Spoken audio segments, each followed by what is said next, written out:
Navsanket news, अचूक आणि निर्भीड बातमीचा नवसंकेत। श्रीरामनवमी आंबेडकर जयंतीच्या पार्श्वभूमीवर करवीर पोलिसांचा रूट मार्च आणि दंगल काबू प्रात्यक्षिक।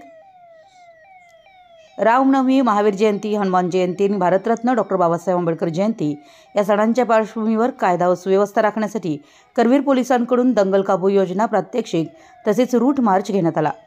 आज सायंकाळी आर.के. नगर, भाजी मंडई चौक, डॉ. बाबासाहेब आंबेडकर चौक, श्री भैरवनाथ मंदिर, पाचगाव कमान, मेन रोड, बाजारपेठ, प्रगतीनगर, पवार कॉलनी, रायगड कॉलनी या महत्त्वाच्या ठिकाणी पोलिसांनी रूट मार्च केला। या रूट मार्चमध्ये करवीर विभागाचे उपविभागीय पोलीस अधिकारी सुजित कुमार क्षीरसागर यांच्या अधिपत्याखाली पोलीस निरीक्षक किशोर शिंदे, पोलीस उपनिरीक्षक नाथा गळवे यांच्यासह 2 अधिकारी, 18 पोलीस अंमलदार, 30 होमगार्ड, आरसीबी पथकाचे 31 अंमलदार आणि 3 वाहनं सहभागी झाली होती। सणासुदीच्या काळात कोणताही अनुचित प्रकार घडू नये यासाठी पोलिसांची दृश्यमानता वाढवण्यात आली असून कायदा व सुव्यवस्था अबाधित ठेवण्यासाठी पोलिसांचं विशेष पथक कार्यरत आहे। आपल्या परिसरातील महत्त्वाच्या बातम्या पाहण्यासाठी आमच्या नवसंकेत न्यूज चॅनलला YouTubeवर सबस्क्राइब करा आणि बेल आयकॉन प्रेस करा।